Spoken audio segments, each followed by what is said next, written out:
Ladies and gentlemen, boys and girls, welcome to the Losers Lounge podcast, episode 79.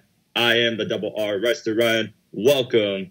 I missed you guys so much. It is good to be back after being out for quite a while. It is good to be back. Welcome to episode 79 of the Losers Lounge podcast. We are here to talk about Money in the Bank, and I am super excited. This is one of my favorite pay-per-views to watch. It is extremely exciting. I think it's looking very good, and I cannot wait to talk about this. And here with me, by my side, my two losers. First off, the heelest of Ballers, Willie, Heel Baller. How you doing, man?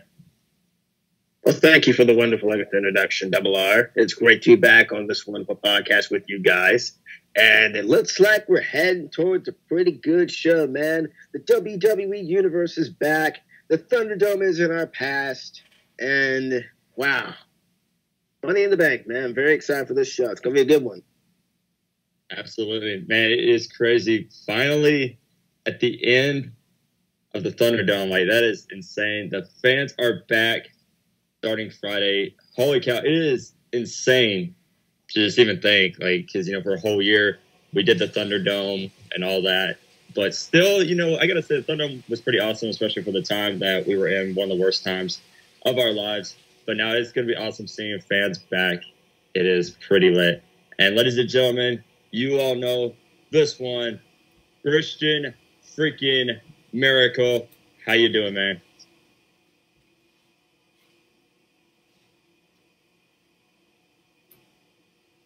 Christian? Sorry. Christian. Sorry about that. Christian, were you asleep? No. Were you sleeping? No, I just came out of the bathroom. I don't know if you heard the water in the background, but I was in the bathroom and I had to go really quickly. But I am here and I am having a good time. What did I miss? Oh, did we start the podcast? Okay, we're going to start the podcast in 5, 4. We already started, Christian. We're live. Christian, we're live, pal. What? We're live. What? We're live already? We're live. Yes. Yeah, we went live like 2 minutes ago. Oh.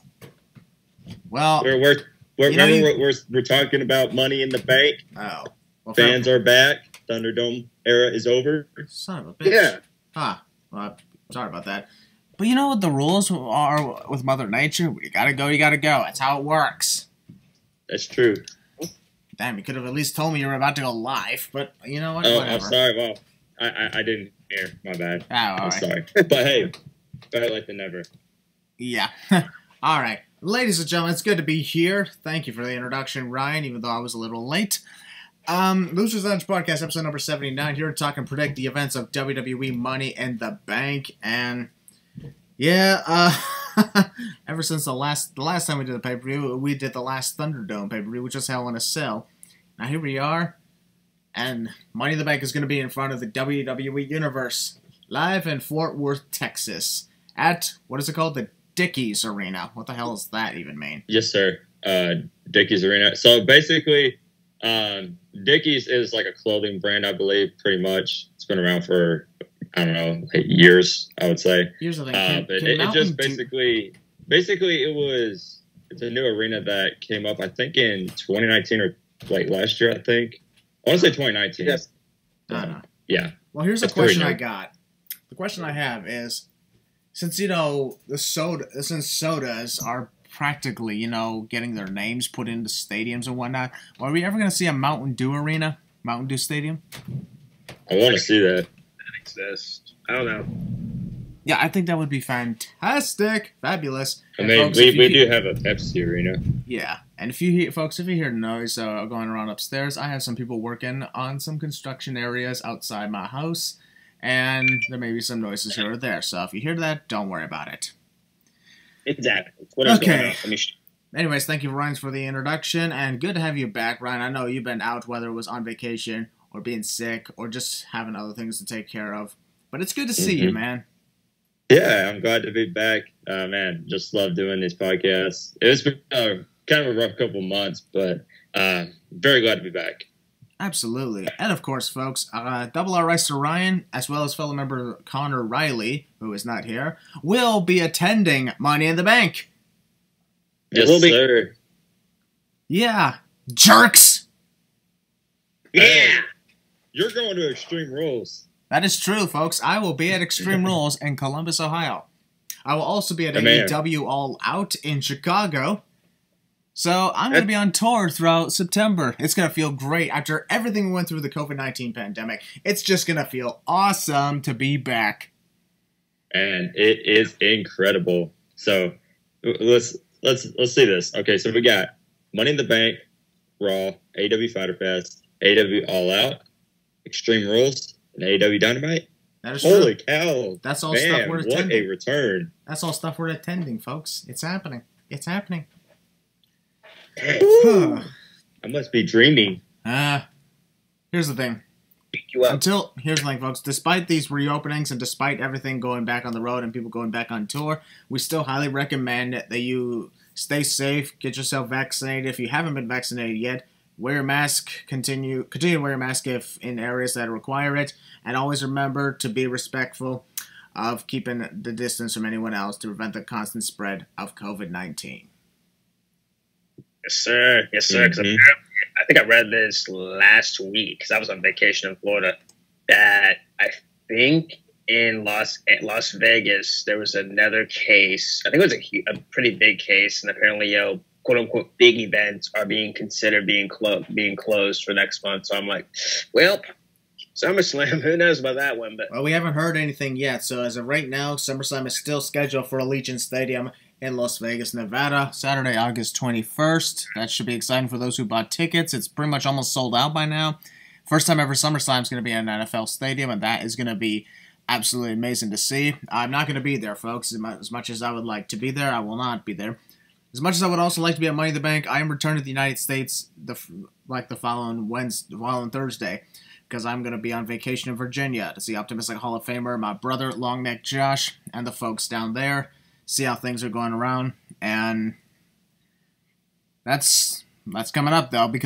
But ladies and gentlemen, we're here to talk about Money in the Bank. So let's get started on the matches. We have 4 championship matches and 2 Money in the Bank ladder matches. One match was supposed to be on there, was canceled. That was Bayley versus Bianca Belair for the SmackDown Women's Championship in an I Quit match. Reason for this is because during the training session, Bayley apparently ruptured her ACL, which is going to put her out for about 9 to 10 months, maybe almost a year. So the likeliness is Bayley is not going to make it to WrestleMania, which is a big shame.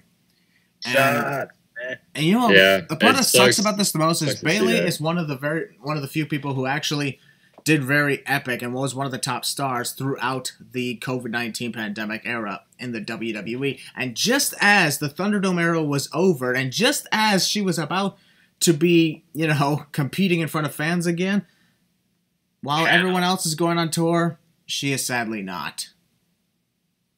Yep. And I feel for her. It just sucks. I feel for Bayley, and I hope she gets well soon. I was packing up to leave Florida when that broke. I was like, what the heck, man? I'm like, yo, I just wish her all the best. That's crazy. So, in place, Bianca Belair is defending against Carmella, but it's not going to be at Money in the Bank anymore. Instead, it's going to be on SmackDown. This was at the announcement of Sonya Deville. And folks, by this point, we still don't know who the final member of the Women's Money in the Bank ladder match is. And by the time this is released, we probably still won't, because I think they're saving that for the big moment on SmackDown this upcoming Friday, which by the release of this video is today. I'm excited to watch the first SmackDown in front of fans since March 2020. That's really insane. Yes. It's been that. I really wish I could have gone to that, but I mean, it's kind of a little too far. Houston, Texas. And besides, you got Money in the Bank. I think you'd rather go to that. Yeah, that is true. Is Fort Worth, Texas a lot more? Is Fort Worth, Texas a lot more closer to you? Yeah, surprisingly, it is actually 4.5 hours away. Surprisingly. Oh, just by driving. Dallas is 5, close to 5, but Fort Worth's only 4.5, so that's pretty closer. Have WWE is no joke, 10 minutes away from me. No joke. I'm like, we just sit there and sit right. It's crazy. It is absolutely cool. It's absolutely crazy that this is happening again. People going back on tour. I mean, how awesome was it to see go on to Ticketmaster.com and see those listings for WWE events, and that's where the excitement just kicks in, huh? Yeah, it's crazy because, and of course, Chris, I'm pretty sure you noticed that too. But for Money in the Bank, getting tickets, like, oh my gosh, it was crazy. Like, there were so many people waiting in line, queue and everything. I can't remember exactly. I didn't have to wait too long, but it was crazy. Like, tickets were just going like real fast. Like, they were buying them. I'm like, wow, like, it's crazy. If you want to put that into perspective, folks, I thought I'd also take this moment to announce something. Well, first off, as I've announced on my YouTube channel, I will be attending a W All Out and Chicago Cubs game on the weekend of September 4th and 5th in Chicago. I'm excited for that. And when I purchased tickets, I've seen some people saying that there was 3,000 plus people ahead of them. Meanwhile, when I got into the queue, there was only 270 people ahead of me, and I got in 15 seconds later. Those tickets sold out in 10 minutes. Yep. It's absolutely crazy. I've never been to an AEW show. Initially, I was going to prior to the pandemic, but that did not end up working out. But here we are now. My first AEW event is All Out. Mm-hmm. Rather than just a taping of Dynamite, it's All Out. And I also find it very cool that the last time I was at a major pay-per-view event was a Survivor Series in 2019 in Chicago. How cool is it that my first major pay-per-view event since the pandemic is also in Chicago? That's cool. Pick up where you left off, folks. But until then, that's then. This is now. And regarding Money in the Bank, the match card is absolutely incredible. It is. I can't wait to start talking about. You know what? Yeah. We no longer have to wait about talking about this, huh? I know, right? So here's what's gonna do. Here's how we're gonna kick things off. We're gonna start with a Raw Tag Team Championship match that was initially set for Monday Night Raw the night after Money in the Bank in Dallas, Texas. This one is AJ Styles and Omos versus Eric and Ivar, the Viking Experience. Not bad. What?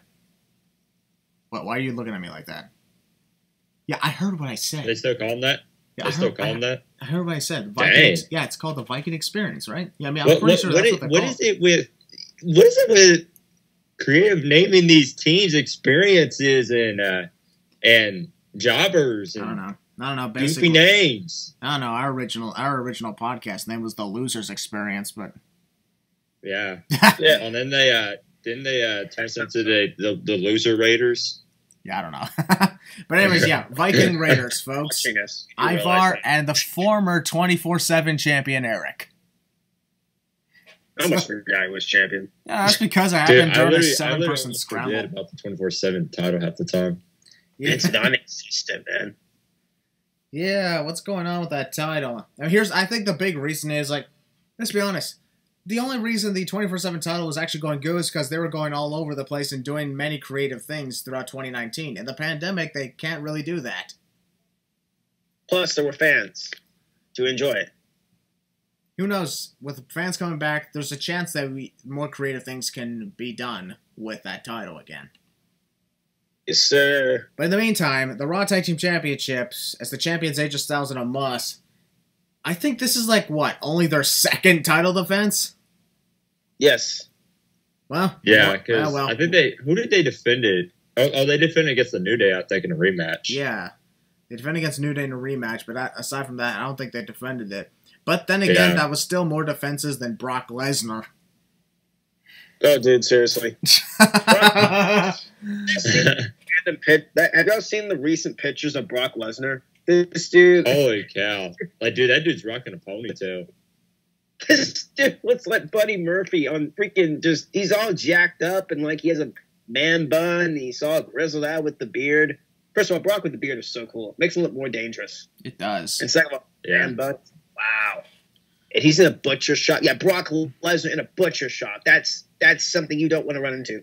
Yeah. I want to take this moment before we start giving our predictions to the Raw Tag Team title match. I want to put in perspective about something. Some will disagree with it. Others will probably agree with it. I don't know where the losers will stand on this.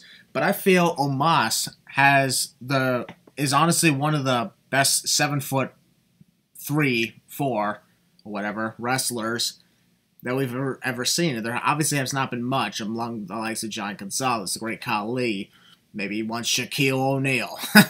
But Omos, he definitely has presence, and he's actually pretty quick for someone his height. I'm going to agree with you there with that one, Christian, because there's not that many. Not saying all these big guys were bad or anything. It's just that they really couldn't, what's the word? Move. They really couldn't move. Like, you look at Great Khali, he couldn't move. You look at the Big Show, he moved, just not as quick as Omos. You got these other guys, so many, rest in peace to this individual, Andre the Giant. He was more about size and all that kind of stuff. Not disrespect to any of these people whatsoever, but Omos, he's one of the big guys that they can actually, move. He's like Braun Strowman. People are comparing him to Braun Strowman for some reason. I guess because of the speed, but yeah, Braun Strowman was in my opinion, the last good big guy. In my opinion, that's just me. Yeah, Omos is great. He's funny on the mic. Here's the thing. People are saying he's horrendous in the ring and whatnot. I'm like, well, there's not much that a guy that size can really do in the ring. And for someone his size, he actually does that pretty good. Thing is, like, wrestling is not a gymnastics contest, guys. Not everybody's supposed to do that. Not every big guy's supposed to be like Keith Lee and do moonsaults. Exactly. Omos do a moonsault. That'd be so cool. I think, I'll be honest, if he actually was athletic enough, I think he could actually pull it off. Dude, legit. I've seen Omos before. And dude can go. I think he would have to I think he would have to climb a second set of ropes first, but exactly. But I think he'd get the job done. But we're not.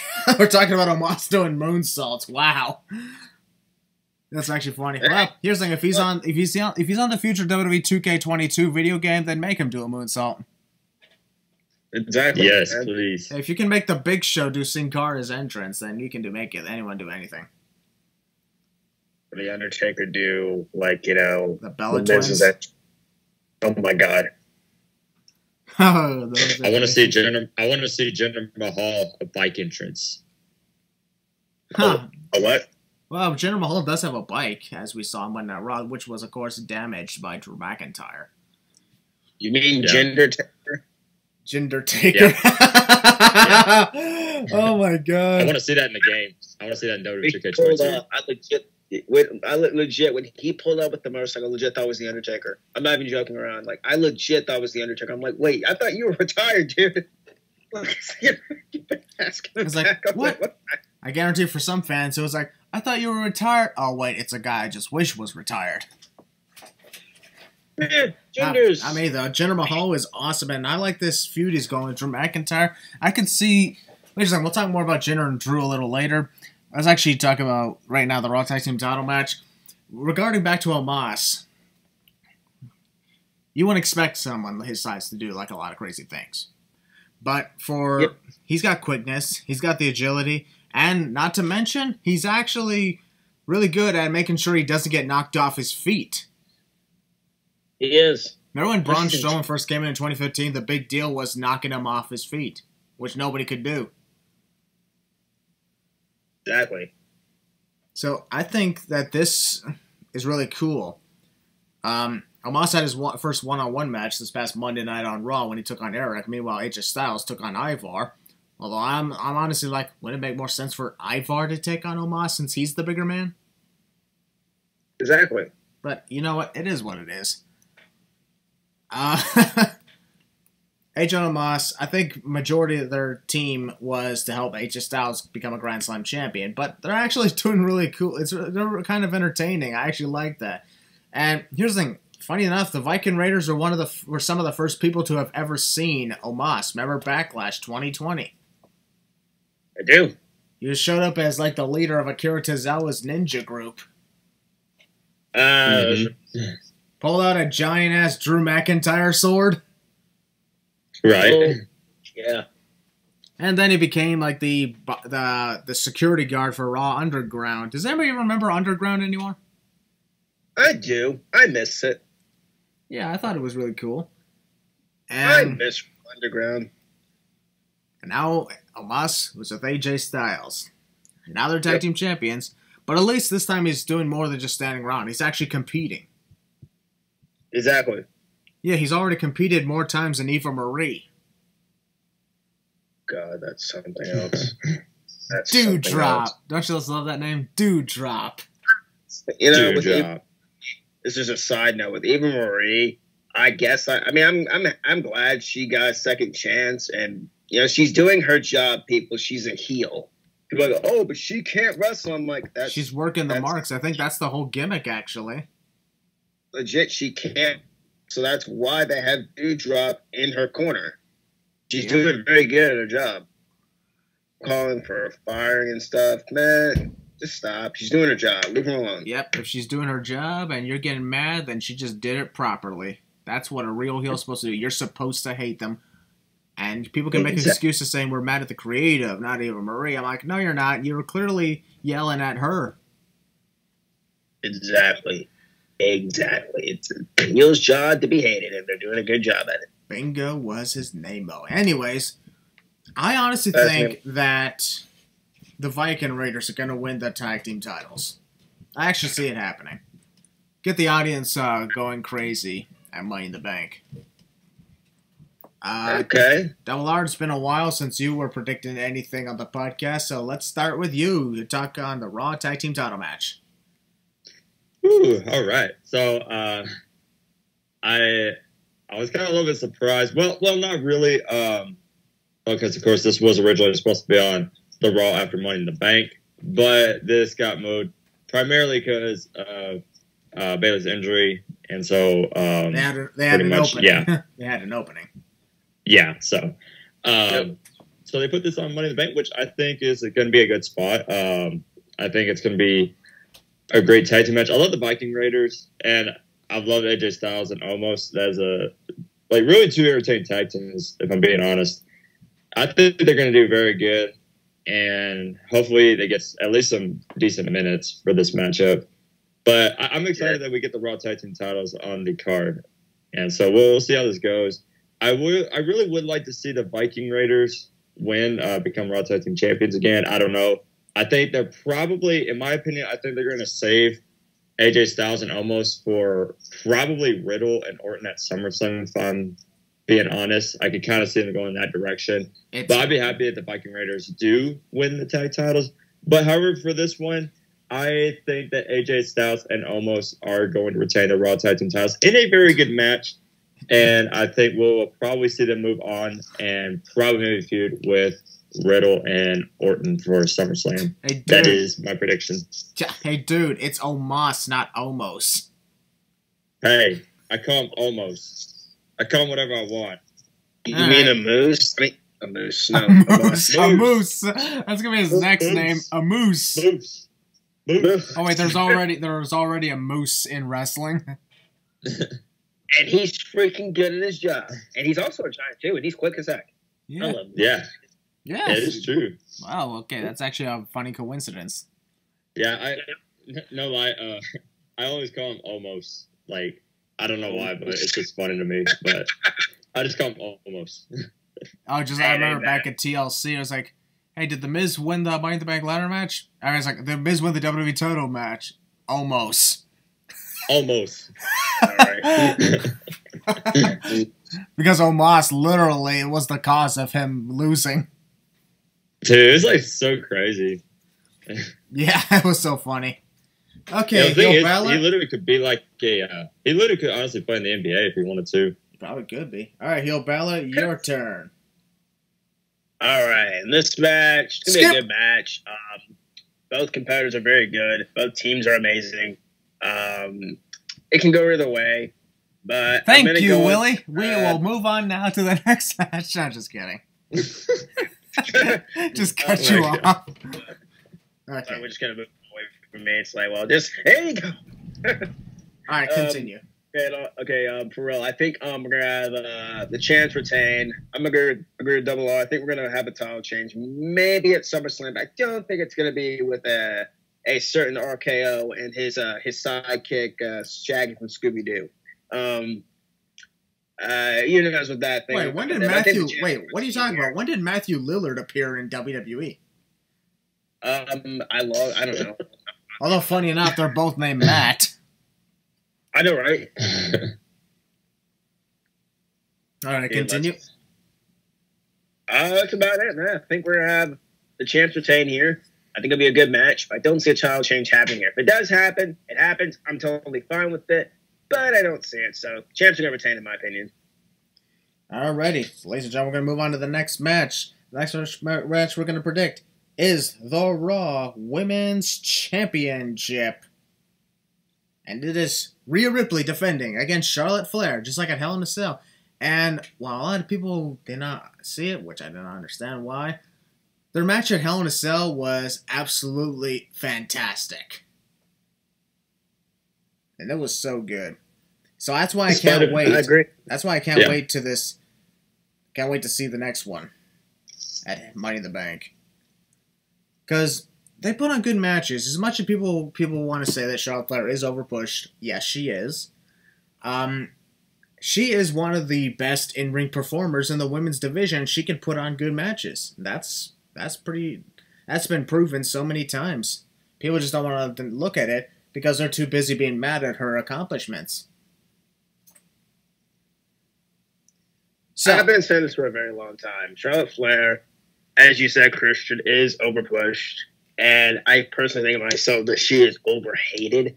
I think, the hate is really getting to a point where it's like you guys are just maybe, I wouldn't say hate. I think they just disagree with some of the stuff that she does. But that's totally fine. But I just think Charlotte has earned her place in history. So, Charlotte Flair. Can't do anything about it. Abso-freaking-lutely. Yep. So, Rhea Ripley, she's been a good Raw Women's Champion. That's the other thing I don't understand. I don't understand why people are just hating on her title reign when it's actually pretty good. I would explain that for you. The reason people are not taking the Rhea Ripley as the Raw Women's Champion, I think I've heard some people say this is because they think she was pushed too quickly. They think that they should have waited to push her, and they should have waited to put the title on her. I personally don't agree with that. I think Rhea is a star. I think Rhea, in my opinion, was made for a role like this, but it's just not working out a little bit. She isn't a bad champion. She has not been bad. She's just been, interesting. She's putting on good matches, putting on pretty good promos, but it's just she's kind of just stuck in limbo, with Charlotte and, with just, I don't know, it's weird. Well, if that's the case, then I guess it's time for a new champion. I don't know. But then people would get pissed off at that, too, because Rhea got buried by Charlotte. I saw comments like this after WrestleMania. I saw comments saying, "Oh, Rhea needs the title taken off her." Blah blah blah. Charlotte Flair comes in. No, don't take the title from her. I'm like, well, what do you want then? Yeah, what did you want from them, huh? What did you expect? Huh? That's what I thought. Shut your mouth. In the meanwhile, just enjoy it. I'm just looking forward to a great match because here's the thing: if they put on a good match in Hell in a Cell. That match ended in a disqualification, so I'm surprised this one is not a no disqualification match. Same here. I'm surprised there's a stipulation added. Yeah, well, you know what? I guarantee that they're gonna have a good time, and the fans, who knows? They're probably gonna enjoy it too, simply because they're just excited to be there. And it's about time that people can actually look around and react to the audience again. I wouldn't be surprised if everyone gets cheered. It happened at WrestleMania. Don't be surprised if everybody gets cheered. Yeah, especially when Mandy Rose slipped and fell on her ass. Okay, that was hilarious. Then Randy Orton, freaking douchebag that he is, mocked her. Oh, God, I love Orton. Yeah. Orton's just classic. All right, and for this, I'm actually, however, predicting Rhea Ripley is going to retain the Raw Women's Championship. This time, she actually will defeat Charlotte Flair, rather than having Charlotte win by disqualification. Though I mentioned before, the way that she did it, at Hell in a Cell by getting herself disqualified, was in a moment of panic, and she did it very well because she was realizing she was going to lose. She had no chance, and Charlotte was going to win, and she knew it. That's why she was like, no, disqualification, quickly. Exactly. All right. Heel Exactly. Balor, I'll start with you. All right, thank you. I think it's going to be a good match. Once again, I think this is going to be, I'm hoping, fingers crossed, this is the last match for a while between these two. Like I said, Rhea's just been in limbo. And I think it's because she's stuck with Charlotte, and there's no other competition outside of Asuka. And no offense to either of Asuka or Rhea Ripley. She does not gel well with Asuka whatsoever. There's nobody else after this. Or is there? I'll get to that another time. I do think this will be a good match, like I said. I'm going to go with Rhea Ripley to retain. I've been going with Rhea Ripley ever since this match was announced. There's no way to take the title off Rhea just yet. I think Charlotte just wants to put her over again. You know, Charlotte, people say, oh, Charlotte does put people over, blah, blah, blah. She does. It's rare, but she does. And I think this will happen again. Charlotte is going to lose somehow, and Rhea's going to retain. That's all I got to say. Rhea's going to retain champ. Or there could be a cash-in for all we know. If it happens, if Money in the Bank opens the show, whatever. If this happens like in the middle of the show, or whatever, maybe I can see a cash in. Who knows? But with that being said, Rhea's going to retain. If they do that, however, here's the thing: if they do a successful cash in, that will once again go back to there has never been, aside from Carmella, a women's Money in the Bank briefcase holder that made it past the pay-per-view. Exactly. Look at Alexa Bliss, cashed in that same night. 2019, Bayley, cashed in that same night. 2020, Asuka, that match was for the title, so she won the title. Yep. So, the women's Money in the Bank contract holder has not made it past the pay-per-view since 2017, and now we're in 2021. In my opinion, they honestly, no offense to WWE, but they need to stop doing that. The cash-ins at the pay-per-view they were won at, it's not as cool. Keep it going. Keep the little thing going, and don't have them cash in on that night. It's a little bit, I wouldn't say annoying, it's just repetitive. Have them hold the briefcase for a while, please. Then you cash in. All right. In the meanwhile, Double R, Resta Ryan, your predictions on the Raw Women's Title match, and also let me also ask you to enlighten us by how much you're excited to see each match in person, since you're going to be attending said pay-per-view. Right. Yeah. So for this match, I'm excited to see one primarily because this was a WrestleMania match from last year. Mm-hmm. But I do think that Charlotte and Rhea put on some good match. Even though despite Hell in a Cell, there was a few botches, but still, though, it was a great match. It was a great match, so I am excited to see what they can do for Money in the Bank. I know there's going to be a lot of people that are probably going to be tired of this. They want to see this rivalry, move on, come to an end, which is understandable. But I think we are going to see a very good match between these two.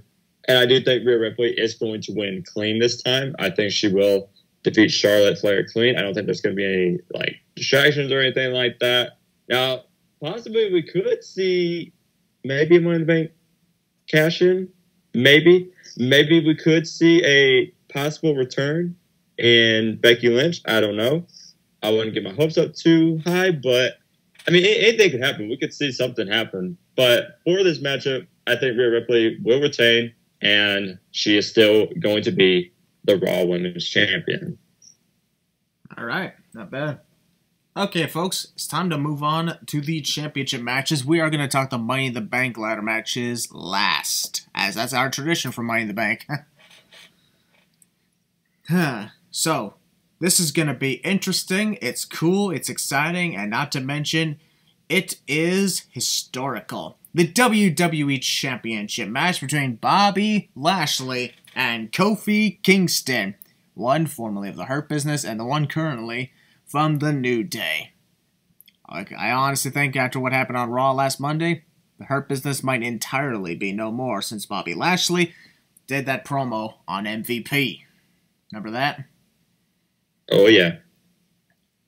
That was insane. Honestly, that was the moment I was like, after about over 130 days as champion, finally Bobby Lashley is looking like an almighty champion. He had a good point, right? Saying like, I lost to Xavier Woods. The Almighty Champion should not be doing that. Exactly. Hell, his ring name is literally the Almighty WWE Champion Bobby Lashley. Yep. It's like, this is about time that Bobby Lashley, he can still have MVP there, but MVP, he should honestly speak for him, but stop making like said decisions or having these dumbass stupid parties. It's about time Bobby Lashley did exactly what he said he should do, which is tear his opponents in half. And honestly hope that at Money in the Bank he actually makes an example out of that by tearing Kofi Kingston, figuratively, in half. Please do that. Destroy him. I believe that this is like something... Like the feud between Bobby Lashley and Kofi Kingston was actually really cool. I actually like how Kofi reminded Bobby he's never received a rematch of the title since he lost it to Brock Lesnar in 2019 and defeated Lashley in a non-title match prior. He challenged for the title and Lashley immediately was like, I accept. Exactly. I accept. And MVP was even like, why'd you accept this? Bobby Lashley should have honestly said, because I can do whatever the hell I want. Stay out of my way. Exactly. It's cool to be a manager, but the manager is not supposed to make the decisions for said champion. For real. Especially if that champion is someone like Bobby Lashley. And if he wants to be taken seriously as an almighty champion, well, he needs to start by getting rid of the dead weight. It's time. I wouldn't say MVP's dead weight, but I think MVP needs to start focusing on being serious instead of the parties and all that. The champ wants to be serious. Well, yeah. The parties and the women and the champagne, that was the dead weight I was talking about, actually. MVP himself is a fantastic talker, and I like what he's been doing with Bobby Lashley. I'm just saying, like, the Hurt Business style of promos has been fantastic, but this is not really. Anyway, as for my prediction, Bobby Lashley will retain against Kofi Kingston. And he will. Like I mentioned, I want this to be a good match, but at the same time, I want this to be a massacre of Kofi Kingston. Because it's time that Bobby Lashley, if he's going into certain big-time marquee matches against possibly other Beast Incarnates, then he needs to be taken seriously as an almighty champion first. And that is what should happen at Money in the Bank. All right, Double R, Reister, Ryan, it's your turn. What do you think about Lashley versus Kofi and their feud heading into this title match? I am definitely very excited for this match. Apart from Edge, Roman Reigns, and of course the Money in the Bank ladder matches, this is a match I am looking forward to, and the feud has been incredible to me. I think this is probably like one of the best things going on Raw. Kofi and Bobby have done such a great job. Build-up has been fantastic. And I think, after that Bobby Lashley promo, I think we're looking at a very good matchup. I don't think it's going to be a squash match. I don't think that they should do that, or do I see it going that route? No. But I definitely think this should be a very one that should get quite, I wouldn't say a lot of time, but, at least a decent amount to show off, their showcase and everything. But so far, I think Bobby Lashley has been a great champion, and I think he's going to do very well with Kofi Kingston. So for this match, I don't think Kofi Kingston is going to win, but I think that he's going to get a lot of offense. I think he's going to, show off a bit, and at least kind of, hopefully, in my opinion, at least come close, but not enough to put away Bobby Lashley. Bobby Lashley puts an end to Kofi Kingston with the Hurt Lock, and Bobby Lashley retains the WWE Championship. But I am very excited. I really hope that this match will be one to remember.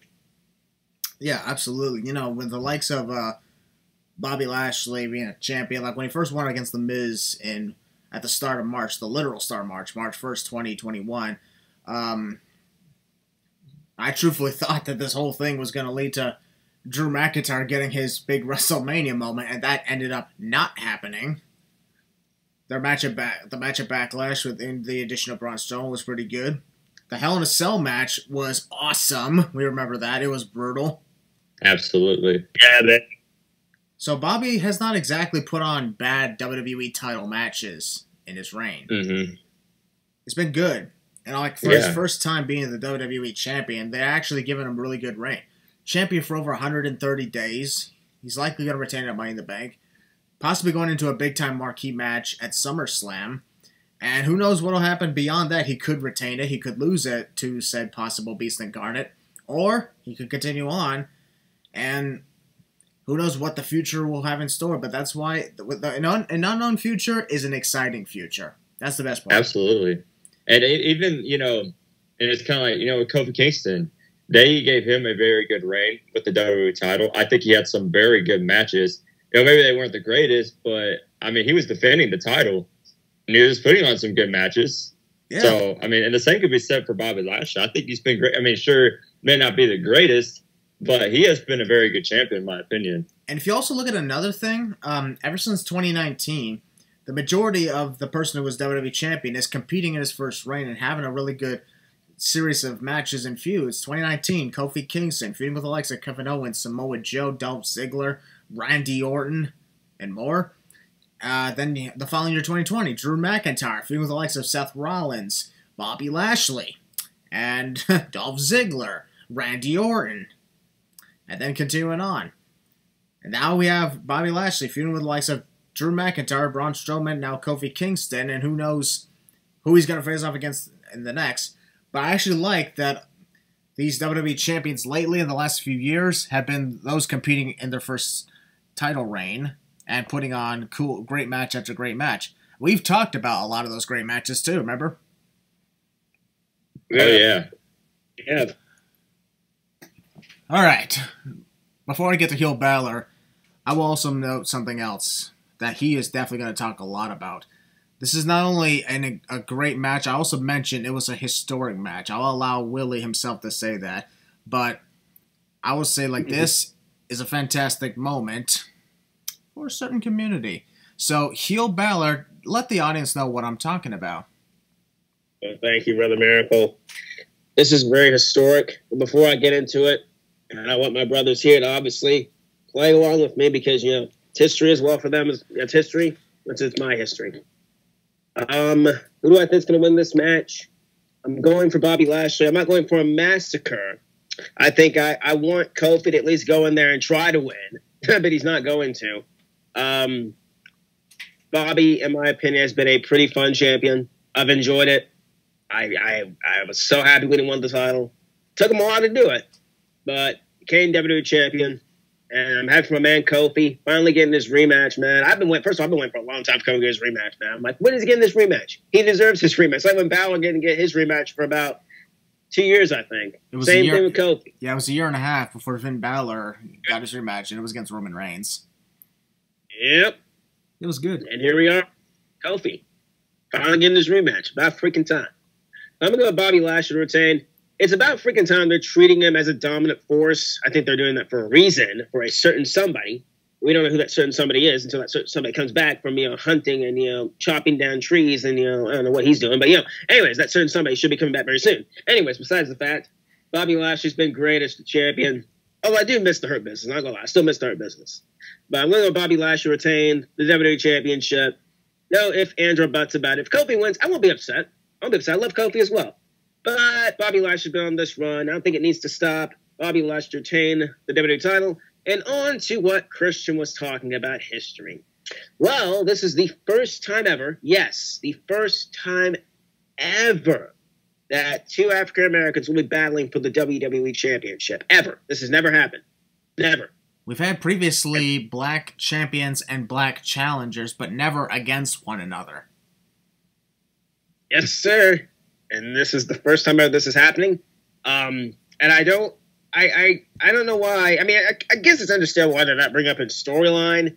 But, it's something that you can kind of touch upon, because this is history. Actually, it's like when they start another match to happen. Actually, I think it's perfect. I think it's perfect that they're not bringing it up in storyline, nor they're bringing it up in the hype up either. The reason that they're not is because, honestly, that's forcing the agenda. Exactly. This is how you. Here's the thing. This is how you do it the proper way. This is how you do it, folks. You let the moment sell itself. It's called show, don't tell. Exactly. And notice that there's no hashtags involved. This is not, I repeat, a non-knock on Sasha and Bianca whatsoever. I'm going to say this in general. I'm going to say this in general because this is history. This has never happened. And I think this is very important in my opinion. And, you should be bringing race up in everything, blah, blah, blah. You don't have to bring race up in everything, but it's okay to touch upon this. And certain topics like this. I touched upon Bianca and Sasha, even though we were very angry at the time with that. But that's history right there. I enjoyed that history. First time 2 African-Americans closed WrestleMania, and they were women. First time ever. First time ever here, 2 men battling for the WWE Championship were African-Americans. So I don't see a problem with this. And, I'm going to find a tweet, actually, from Christian Maracle. You guys can keep them keep the audience busy while I find that tweet, boys. One thing I can actually be sure of is the fact that I sent a tweet. I think I know which one he's setting about. It blew up. It's gotten some attention, both with support and some people accusing me. But regardless, here's the thing. I'm allowed to talk about this sort of thing. I'm not black, obviously. I'm Native American. So I've also, like black people, been on the receiving end of racism. I'm not a white person. But at the same time, I'm not a black person, not a white person, I'm Native American. But that does not mean I cannot talk and support other races. Because if certain people of color can't celebrate other people of color, then that is the real racist. Yep. I have a tweet. And to quote Christian freaking Maracle here, he says, this hasn't been mentioned much, but Bobby Lashley versus Kofi Kingston at Money in the Bank is one of the most historic WWE title matches of all time. For the first time ever, the WWE Championship will be contested by 2 black wrestlers. Congratulations. I'm happy for them. History.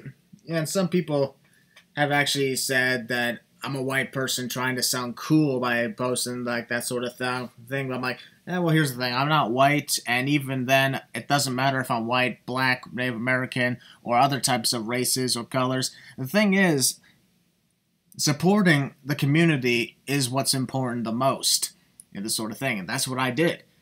I've got Heel Balor right here. He's black, and he's one of my closest friends. Yep, sir. But I'm not friends with him because he's. But I'm not friends with him because he's black. I'm not friends with him because he's black. I'm friends with him because he's awesome. He's cool. He's got a great heart, and if I may say so myself, a great deal of dealing with the haters. Exactly. Same thing with Double R. Do you want to speak on this? I don't really have a whole lot to say about it, but. Yeah, it's true. This is definitely a history-making match. But I'm super excited because Kofi's a former WWE champion and Bobby Lashley is current WWE champion. So I'm very excited for this match. This is definitely, it may not be, a huge match all around, but, it is definitely history-making right there. But, yeah, that's really all I got to say. Yeah. Exactly. Well, the thing, of course, as well in another case is, I've also responded once to a hater who's, who once called me out for speaking of, this sort of situation. I'm like, oh, what, just because I'm black I cannot talk about it nor can I support it? That makes you the racist. Telling me I can't do something because of the color of my skin? Exactly. Racism goes more than one way, folks. Racism is a two-way street, not a one-way. That is a fact. And the fact of the matter is, I kind of figured, I was probably going to get a few comments, calling me out for that sort of thing, but you know what? That just exposed them as racists. Expose them as not... it's okay to have an opinion out there. Of course, us as the losers, we obviously respect everybody else's opinion. And all that, but as Christian said, that kind of makes you the racist, people. Yep. we're gonna get that. We know we're at that in the comments down below. Oh, you guys can't be speaking about this. Blah blah blah blah. Well, first of all, we can talk about what the heck we want. It's our podcast, it's our show, and if you don't like what we're talking about, then there's the unfollow button, there's the unsubscribe, or whatever you call it. Don't watch us, don't listen to us, man, because not many YouTubers around here are gonna be talking about that. That is true. And I knew for a fact that the moment that the moment I realized that, it'd be like, I was like, wait a minute, Bobby Lashley, Kofi Kingston. Oh my God, this is the first time two black male wrestlers are competing for the WWE title in the near 60 years of that title's existence. I'm like, I know for a fact, the first thing I thought about was, man, Heel Balor, man, he's gonna love this. It's one of those things where it's like, it's important. It's really important to people like me, yeah, not just that, everybody else, for people of color, all that. It doesn't even count to blacks. I mean, count to anybody. Anybody. Yeah. Indian, Asian, anybody. When Jinder Mahal won the WWE Championship. I mean, sure, he's Canadian. Sure, he's Canadian, but he's of Indian descent. The fact that another thing is, like, who knows, we could have a lot of other first-time evers, like, not just in WWE, but also other companies as well. But what's most important is, like, it's not just the fact that this match doesn't... The best part about this is the match does not exist simply because they're black. It exists because they have a good feud, and it's a great creative idea. It is. The skin color being involved was honestly a coincidence. But history can happen even in coincidences. Exactly. This isn't about their race. We're just bringing it up. Yeah, this is not about their race. This is about the thing that these guys go out there and do in the ring. We already talked about the most important part, which was the match and the feud leading into the match. Exactly. Now we're talking about, the history that goes with it. Yep. It's a double win. It's a double bonus. That's why. Here's the thing. We're not going to enjoy the match simply because there's two black people doing it.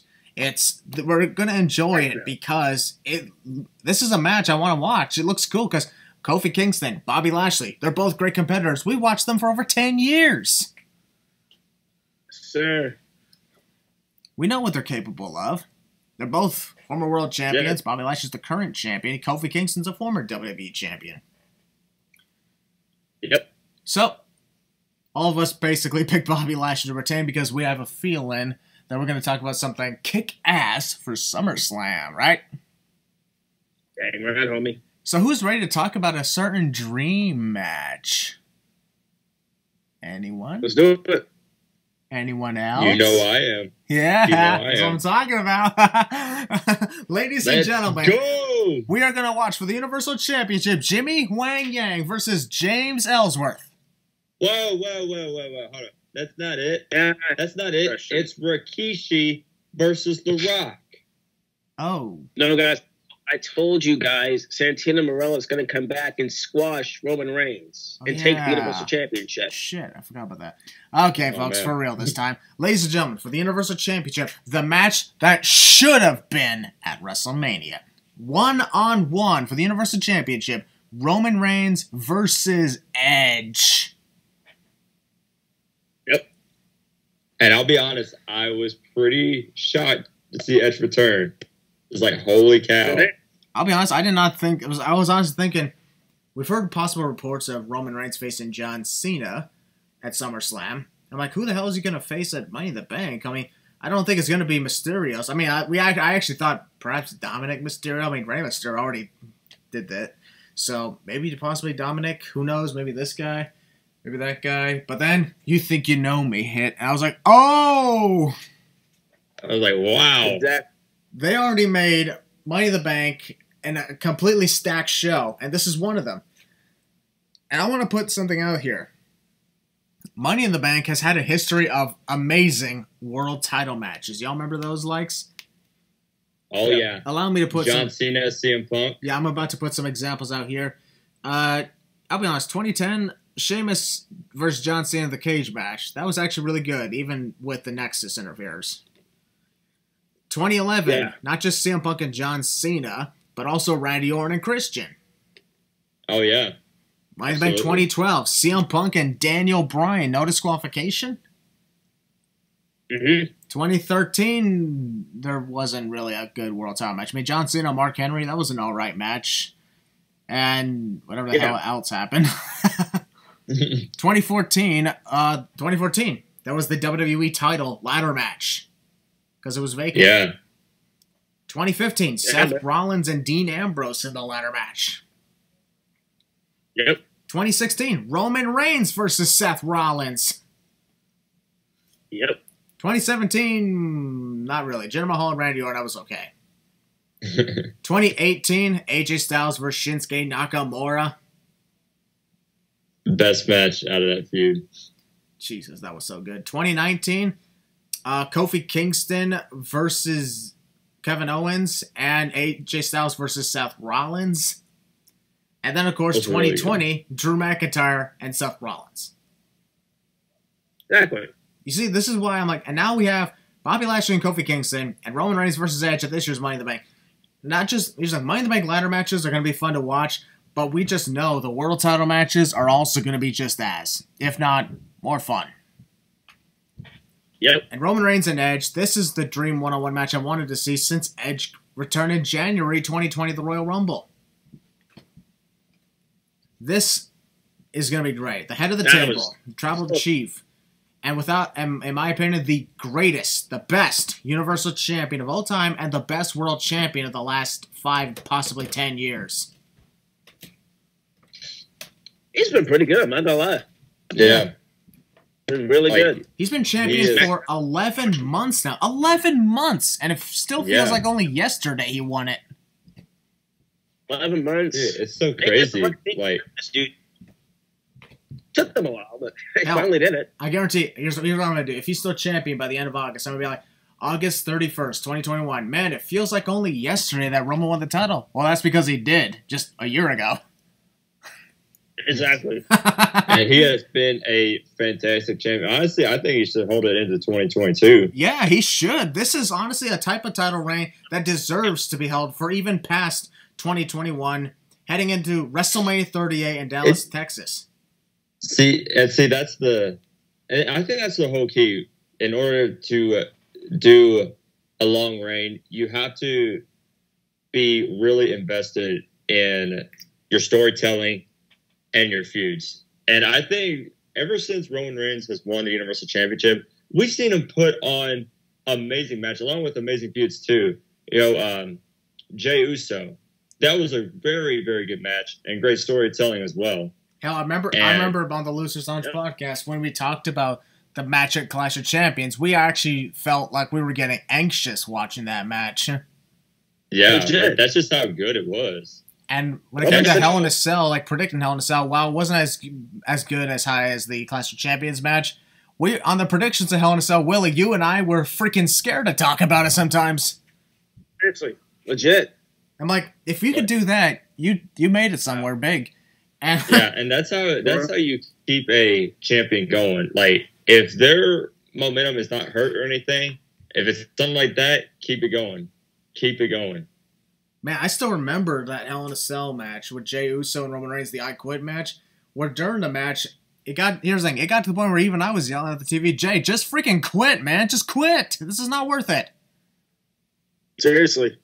And, like, did you like how Jimmy Uso, when he came in, like, he actually referred to Jay as eyes, come on, this is Josh, man. This is Josh. Stop. Yeah. And he even called him Joe. He's like, stop, Joe. Stop. Exactly. When they call them by their real names, I'm like, that, and then with that type of emotion, that went very well. So Roman Reigns, pretty much everything he's done since his return at SummerSlam last year, I think, you know how SummerSlam's tagline last year was, you'll never see it coming. I don't think they were just talking about the return of Roman Reigns, but how they were going to operate with him. Nobody saw him return that night. Nobody saw him teaming and, being with Paul Heyman. Nobody saw him being, in my opinion, the greatest Universal Champion of all time. Yeah, and his run, in my opinion, I'm going to piss people off with this one. His run, in my opinion, has been better than CM Punk's 434 days as WWE Champion. Correct. I love that run. Because as much as CM Punk was, I'll be honest, CM Punk was one of the best WWE champions of the last 10, maybe 20 years. So that's understandable. But we're talking Roman Reigns here. Roman Reigns has been the most talked about person, and not to mention the main attraction. CM Punk, sadly, was not a main attraction even as WWE champion for over a year. Sadly. Roman Reigns, on the other hand, like, this was, like, his feuds with the likes of Jey Uso, even Jimmy Uso, Kevin Owens, Edge, Daniel Bryan, Cesaro, possibly Seth Rollins in the future, the Mysterios, and oh my God, everything he's done. Everything he's done in the last 11 months has been some of the best of wrestling we've seen. And a lot of this was during the pandemic era. Pretty much all of this was during the pandemic era. I'm excited seeing what they're going to do with Roman with the fans in attendance now. Yep. Oh, it's going to be great. This is why I look forward to the Roman Reigns Edge match, and this is one of the very few occasions where I'd be totally fine if Edge won the title, simply because he's not the type of guy who's going to just hog it and be gone for months with the title. That's not Edge. We know that. Legit. But I don't want him to win it, mostly because it's not because Edge is a Hall of Famer and a part-timer. It's because Roman Reigns is one of the top champions, and we don't want to just end it off like that. Especially with what could possibly be coming up in the future regarding SummerSlam. Possibly against John Cena. And I even think that Roman would probably beat Cena there and go beyond that. I wouldn't be surprised if Roman Reigns faced The Rock at WrestleMania 38 in 2022 and won and retained it and then just kept going. Dude, the streets. Let me tell you right now. Yeah. Oh, man. And honestly, I'd be okay with it because when it comes to world champions, Roman Reigns is the type of champion that deserves this type of long reign. He deserves it. One single title, one single character, an endless list of feuds, all carefully put in place. Honestly, this is great, but I'd really like to see the same thing for the other champions. Like, maybe carefully put everything Bobby Lashley's been through, just like you've done with Roman Reigns. Carefully put it in place. Like when you're trying to assemble a puzzle. If you're trying to assemble a puzzle, you're not trying to quickly put as many pieces in as possible before the timer runs out. You want to carefully make sure it fits in the right place. Legit, dude. I'm really good at making examples. Roman Reigns and Edge. This is going to be fun. I guarantee this might even be match of the freaking night. Awesome. Because their match at WrestleMania, even with the addition of Daniel Bryan, it was still good. This time around, there is no Daniel Bryan because he might possibly be somewhere else. But this time, I think things will be done right. Roman Reigns and Edge is going to go back and forth. But in the end, Roman is going to retain and still be Universal Champion heading into SummerSlam because it's the right decision. It's the right thing to do. With all due respect to Edge, I understand wanting another title reign because, his career did not end on his terms last time, but he came in at the wrong time. You really think about it, Edge really doesn't need a championship. That's just me. No, he doesn't. He's an 11-time champ. He doesn't, what use would being a 12-time champ do for him anyway? Exactly. Anyway, Heel Balor, I'll start with you. You have your ducks on Roman versus Edge. I am very excited for this match. I think it'll be fun. And I think they're going to do great. Roman, in my opinion, has been the best part of SmackDown. Edge's return a few weeks ago was legit out of nowhere. No joke. Wow. Nobody saw that coming. The story has been great. The whole thing has just been fantastic, in my opinion. And I'm pretty excited for the match. I think, obviously, the Tribal Chief is going to go over. I think they're going to give them a good fight. And in the end, Roman's going to retain because a certain architect's showing up. Seth Rollins is going to screw over Edge. Why? Because Seth Rollins wanted Roman Reigns, and instead the powers that be gave that championship match to Edge. So Seth Rollins is going to get even. Seth Rollins is going to screw over Edge. Seth Rollins is going to face Edge at SummerSlam. Seth Rollins is going to ruin Edge, just like, well, you'll find out. You'll find out. Yeah. Edge is going to win. Reigns is going over. Not in a bad way. I don't think Roman's going to destroy him. I just think Edge get good. So they're going to Edge get lots of offense in this match. Yeah. Him go in there and squash Edge. No, that's not happening. I'd bust out laughing if that would have happened. But Tribal Chief's going to go over because of interference from Seth Rollins. Like I said, Roman ain't losing yet. All right. Roman's not losing at SummerSlam either. Hell, he might be undefeated throughout the rest of 2021. He's not lost a match since his return. Roman's the best part of SmackDown. I don't care what he says. Yeah, from what I heard, Roman actually has not been pinned in a match since 2019. Oh, wow. That's good. Keep it that way, right? Crazy. So he's undefeated in the 2020 decade. Well, dang, Roman. Jeez. Let's keep it that way for a little while longer. Please. All right, Wrestler Ryan, your turn. I know for a fact you are excited to see this in person. You got that right, Christian. Oh my gosh.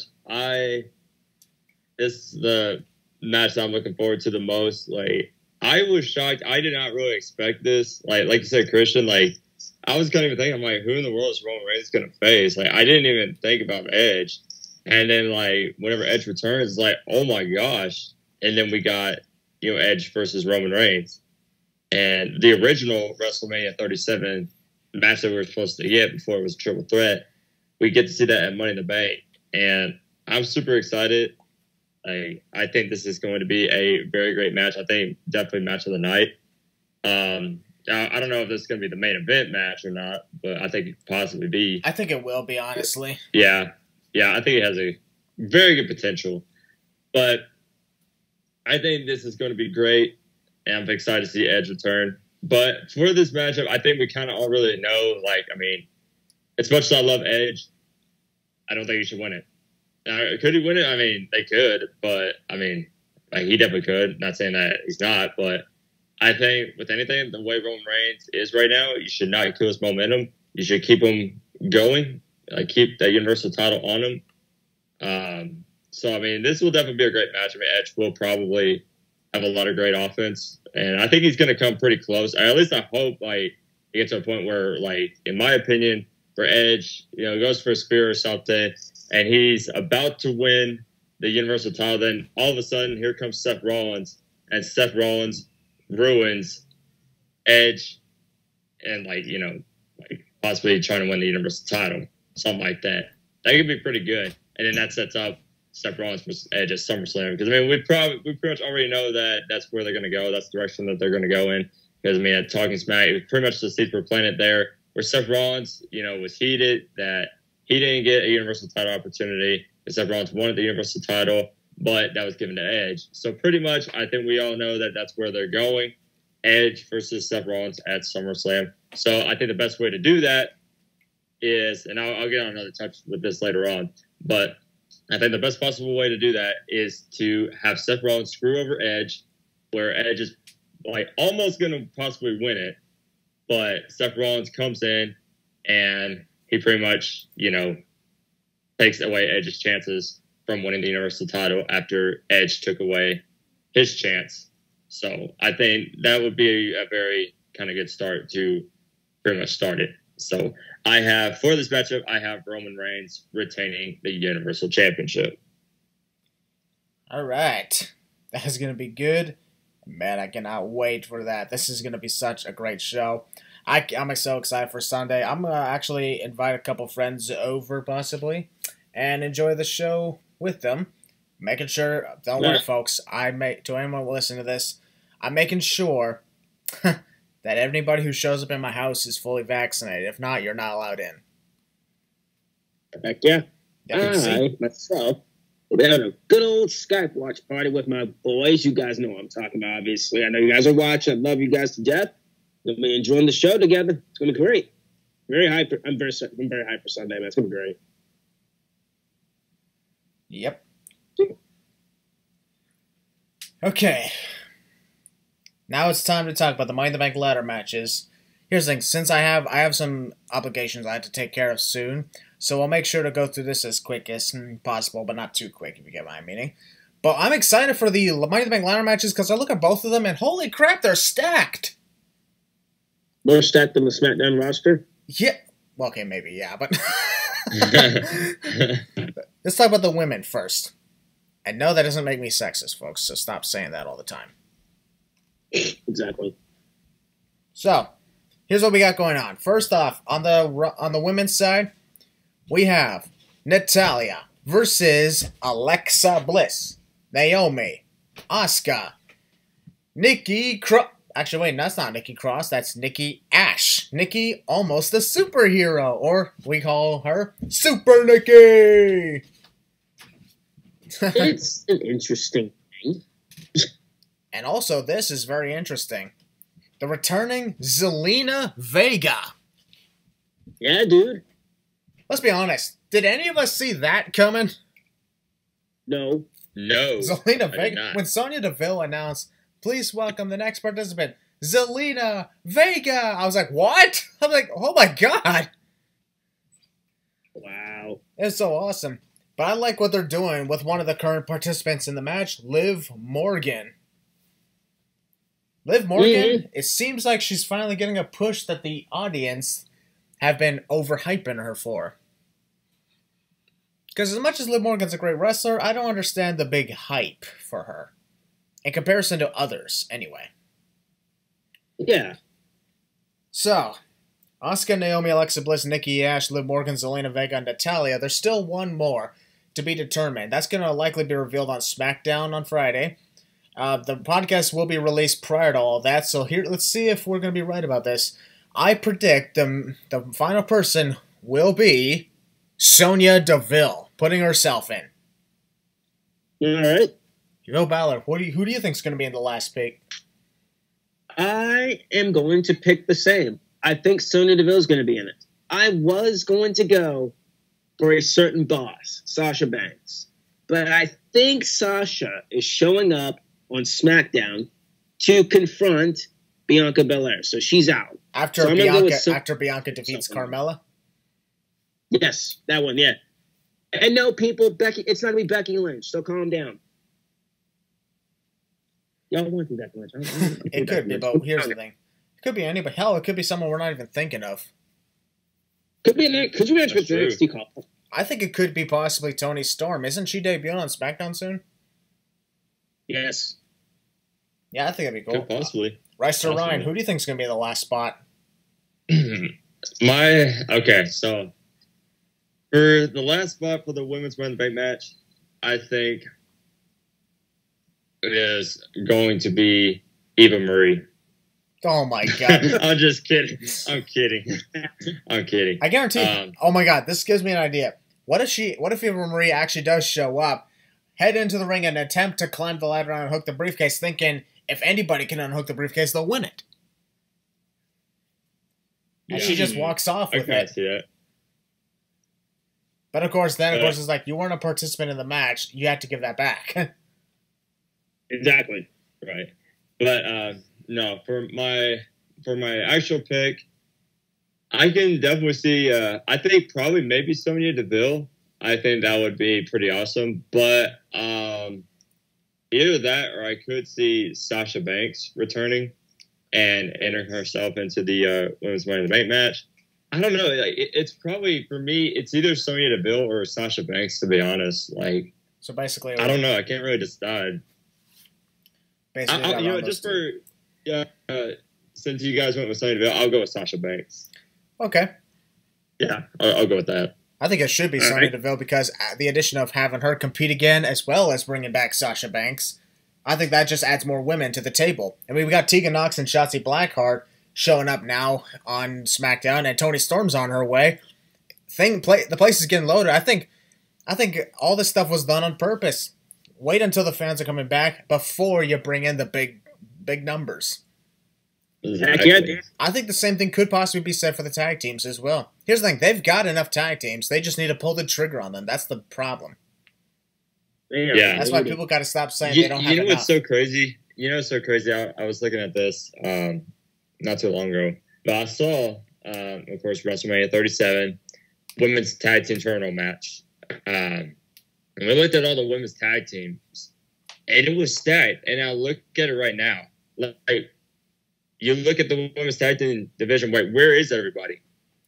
That is also true, but then again, we never give a shit about the women's tag team division anyway. Yeah. I'm surprised the belts are still even a thing. Hell, now there's two women's tag team titles. For God's sakes, the tag team champion of the women is going to be in this match. So, who gives a shit about the tag team titles? Yeah. I mean, totally fine. As for who I think's going to win the Money in the Bank ladder match, this is a tough one, actually, but I think it's going to be Liv Morgan. I think Liv Morgan's going to take it. That would be a good one. I can see that. All right, Heel Balor, what about you? Who do you think's going to win the Money in the Bank ladder match? I have been saying this since she got pushed for a while, and I told everyone to remain patient. Let it play out. Let the story play out. She's getting her opportunity. Why am I saying that? Because I've been saying from the beginning, Liv Morgan is going to get her opportunity. She's going to shine. Liv Morgan's winning Money in the Bank this year. It's time. It's time. And I'm not hopping on the bandwagon or anything like that. I think she deserves this. I think she's worked hard for it. The fans want it. And I think everybody else wants it. And it would be cool to see like a Zelina Vega or a who else is in there? Maybe Sonya Deville or whoever the heck. I mean, getting their opportunities, but I think it's Liv's turn. Actually, I'll be perfectly honest. I don't even think Zelina Vega can reach the briefcase. You know what I mean? Like one of those, she'll have to like climb the ladder, put one of those step stools on top of the ladder to reach. Okay, that's she'll probably need a Jeff Hardy ladder. Oh, dude, that's height right there. Yeah. All right. But, yeah. Imagine. Yeah, but right. I think Liv Morgan is taking the briefcase. I think it's the right opportunity. Although I could see WWE having Sonya Deville inserting herself in the match in a way of screwing over Liv Morgan. And that's like a big middle finger to the fans. Like, oh, you thought we'd give you what you want? Nope. Take it away from you. I could totally see them doing that. But I think Liv Morgan's going to take it. It's her time. It's her opportunity. Liv Morgan's winning Money in the Bank this year. All right. And Rice to Ryan, what about you? Who do you think's going to win the Women's Money in the Bank? Man, that's so tough. Man, it's crazy, you know. And then let me just say this: I'm very excited for this match. Of course, obviously, I see two people. Oh, dang! I forgot to have a second one. All right, I'll do mine after Ryan. Okay, yeah, no worries. Okay, so here's the two that I've kind of came down to. I can either see it being Alexa Bliss or Liv Morgan. Those are like my final two. And who knows about, you know, maybe the last person that enters herself like could possibly win it too. I can see that. But I think Alexa Bliss has pretty good potential to win it. But if I'm being honest with you, I think Liv Morgan should definitely win the Money in the Bank briefcase. I mean, Alexa Bliss has already won it once.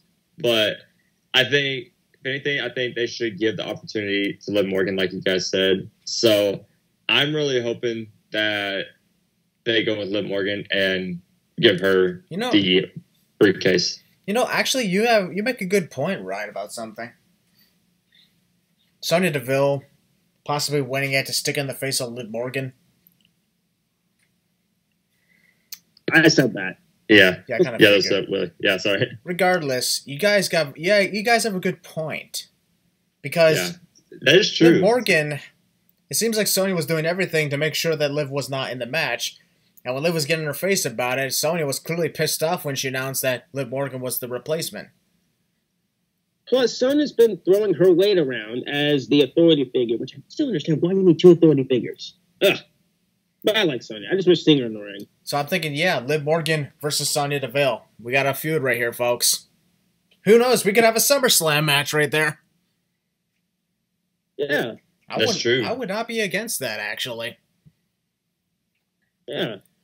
All right. And now it's time to talk to finish off. I forgot, Chris, to win. My second pick for the Women's Money in the Bank, we of course usually do two. My other pick is going to be Alexa Bliss.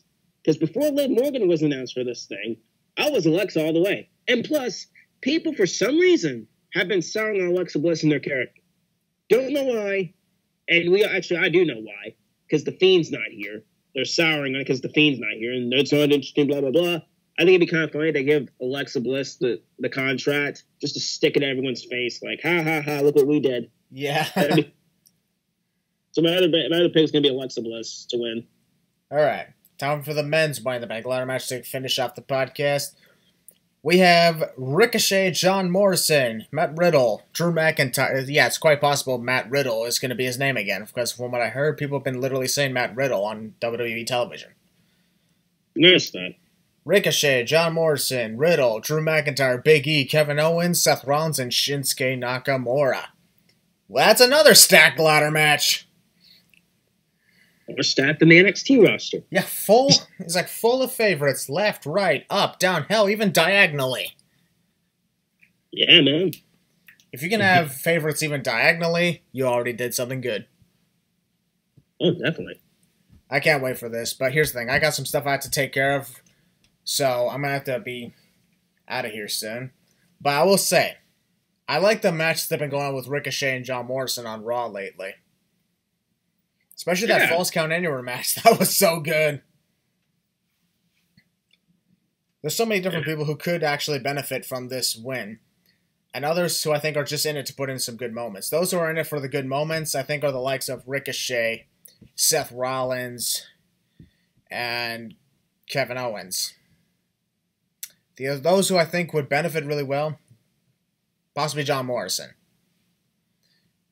Matt Riddle, quite possibly because of, his whole thing with Randy Orton, who's also previously won Money in the Bank. Drew McIntyre, big favorite, mostly because of his latest push. Big E, another big favorite.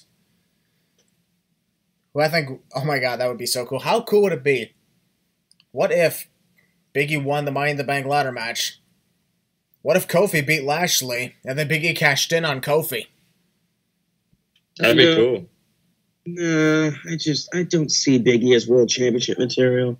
I'm sorry. I like him and all, but I just don't see him as a World Champion. He's too...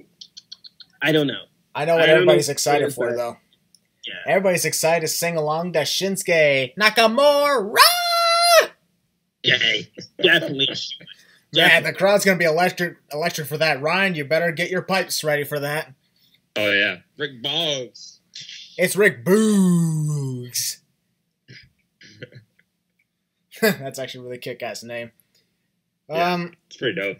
So, I'll actually pick two. I will say thank God they brought back his old theme. I'll pick two. My two picks, Big E and Riddle. Yo, Balor, what about you? What do you think? My two picks for the Money in the Bank for the men. Well, let's see. I have either my dark horse. I'm gonna do three if that's okay. My dark horse is Nakamura. I think Nakamura can do a lot. Good. You mentioned things with the briefcase, and I think he'd be pretty cool with the briefcase. I think he'd be great. My other pick is going to be Drew McIntyre, because why not? I think Drew, how else is he going to get back in the title picture? And my pick to win the Money in the Bank this year. Nobody's going to like this one when I pick him. My pick to win Money in the Bank is Matt Riddle. I think Matt Riddle's going to win Money in the Bank. How? I could see that. I think Randy Orton's going to help him. I think Randy Orton's showing up, and he's going to help Matt Riddle win Money in the Bank. Oh, that'd be cool. I think Riddle could do... I mean, Riddle's been, in my opinion, the best part of Raw, outside Bobby Lashley and Alexa Bliss. And maybe we could celebrate by watching his favorite Western movie, Toy Story 2, bro. Exactly. Bro. Look what you did for us, bro. Yeah.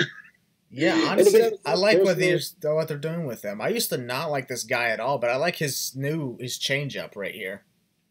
I've been a huge Matt Riddle fan for a very long time, and I originally thought they're not going to do anything good with him on the main roster. He's going to be thrown to the wayside. He's going to be just a laughing stock. Nope. Vince loves Matt Riddle. That's showing. Drew McIntyre. I know it's going to be unpopular, because people are tired of Drew McIntyre at the top picture, but did anyone else think of this? The Money in the Bank can be cashed in on any champion. That is Not true. just the championship. You got the Universal Championship and the NXT Championship, but I don't think anybody's going to cash in the NXT Championship. No offense, Cross.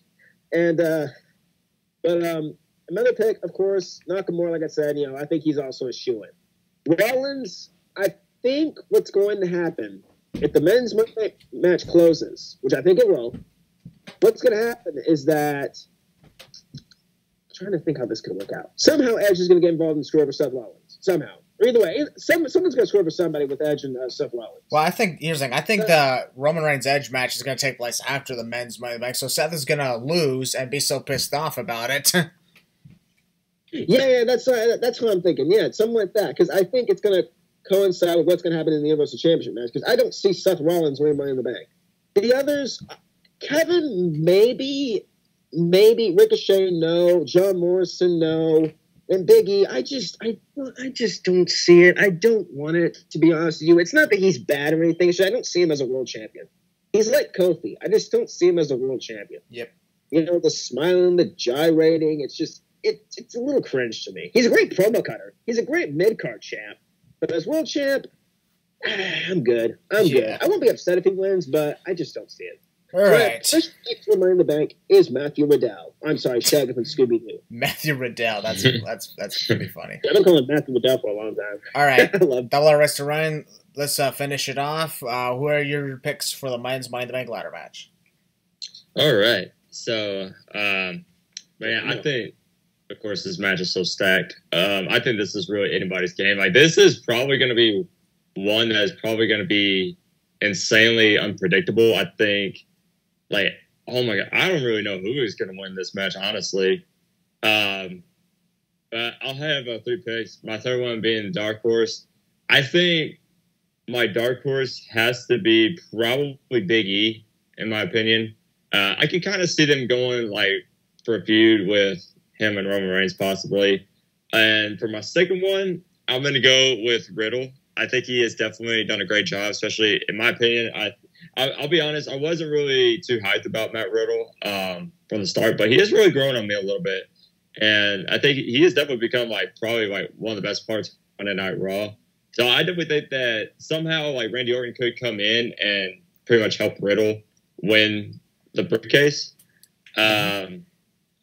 So, like, Riddle could possibly be potentially a winner. But for my pick, who I think is going to win Money in the Bank, and as much as I kind of hate to say this, well, not really hate, but it's probably as much as people would probably hate this, but I wouldn't mind it. But I am probably going to go with Drew McIntyre to win the Money in the Bank contract. So I know he has, been champion for a long time, but I think possibly, in my opinion, I think we could see some sort of way where Drew McIntyre used the Money in the Bank contract to possibly face off with Roman Reigns, whether that be at Mania or, wherever. I could see them going that direction. So I'm going to go with Drew McIntyre to win the men's Money in the Bank contract. All right. Now, this is why I love these podcasts. They're always amazing. That, ladies and gentlemen, concludes our predictions for WWE Money in the Bank 2021. The Money in the Bank pay-per-view has been one of my all-time favorite events. A lot of crazy stuff can happen. And a lot of more crazy stuff is going to happen. So, ladies and gentlemen. Honestly, like, these two Money in the Bank ladder matches are, like, really unpredictable. Yep. I think we're in for a big surprise. Because there must be a little bit of rumors going around that WWE has stuff planned for this week. Watch Brock Lesnar win another Money in the Bank ladder match. Please let that happen. Just see the internet go crazy. I would bust out laughing at Brock Lesnar when he show. But I think, there's going to be some surprises, man. I really do. I think, it's the first time with the full crowd back, and WWE's going to go full force with this. And I think they're going to give us a very good show. I think, with the Raw after Money in the Bank, it's going to be great. SmackDown's going to be great. A certain Super Cena's coming back very soon. So, we're in for a long run. And also, I have heard possibly that that WWE is planning to have new stage setups for Raw and SmackDown. So, I don't know if that's going to be, like, this weekend or what, but we could possibly be seeing new sets. How cool would it be if they brought back the ladders at ringside for Money in the Bank and that ambulance thing? Actually, that money truck. That'd be so cool. What about the Money in the Bank stage from 2010? With the actual briefcase as a stage. That thing was sick. What about the custom stage in general, man? Yeah, that'd be great. Okay. And before we get, I want to say this about Drew McIntyre if he wins the Money in the Bank. If Drew McIntyre wins Money in the Bank, I don't want to see any people out there saying, "Oh, well, he doesn't deserve it. He didn't earn it." Blah blah blah. I don't want to see people I don't want to see users with Wrestling Guy 435 or 43000 on their Twitter handle saying, "Oh, Drew McIntyre, he doesn't deserve it." I mean, he won it, so he did earn it. But I don't think he's going to win. That goes the same with anybody else who's in that match. I just don't want to see anybody out there saying, "Oh, well, this individual didn't earn it just because your fame didn't win Money in the Bank." Some people actually said that Drew McIntyre's go-away heat. That's bullshit. I saw that too. Drew McIntyre's not go-away heat, man. Like, here's the thing. Y'all were literally cheering this guy a year ago. Y'all wanted new champions, and you drew. And this is the whole thing. Seth Rollins was totally right. Remember in 2019 when he said, "Just watch out because they're gonna turn on you," and by God, he was right because people are already turning on Drew McIntyre. Yeah, who could have possibly seen this coming? Go ahead, Christian. I'm sorry. Who could have possibly seen this coming, huh? We did. I had a feeling it was going to happen. But, I mean, here's the thing. You want new champions, you got them. But yet you complain about all this stuff, and then you turn on them. Like, what do you want? It's just what do you want? Man. It's like with the NXT champion. The NXT champ's getting a lot of hate as of late. And the NXT women's champ. The WWE champ is kind of getting some hate. What's with all this, Matt? Where is all this coming from? You're calling them mid. Apparently that's the new word nowadays in the IWC is mid. And, these guys are boring. I mean, it's your opinion. That's totally fine. Wait. What does that even mean, the mid? Mid apparently means basically they're not interesting. It means like they're boring. That's basically what mid means. That doesn't make any sense. Okay, let me... Like, that's literally what it means. Apparently that's what it means. It means, like, you're not interesting. It means, like... It basically means... Okay, I found what the word means. It means of or in the middle of part or position of range. Ah. All right. Well, here's the thing. We got to get moving. Folks, this was an awesome podcast. I honestly think Jinder Mahal is going to cost Drew McIntyre the briefcase. Exactly. That's what I think, too. I could see that happening. See, that's another thing, but we'll see. Yeah, we'll have to wait and see how this works out. I am so excited for this weekend. Folks, the next time we release the podcast, I will be in Virginia when I release the podcast, but we'll be recording it on Tuesday instead of the usual Wednesday, because I'm going to be traveling very soon. Rice to Ryan, hope you and Connor have a fantastic time in Money in the Bank. I miss you guys, and I really wish I could see you guys and be there with y'all. I know, but hey, it ain't the first time you and Connor are attending a pay-per-view in Texas in July, right? Yeah. Because goodness gracious, great balls of fire. Absolutely, Hey, July 2017 now, what? July 2021. And soon, it's so crazy. April 2022. I mean, what? Exactly. WrestleMania 38. All right, Heel Balor, you know what to do. Thank you, brother. We are the Losers, and this is our lounge. Take care. Enjoy Money in the Bank, guys. See you next week.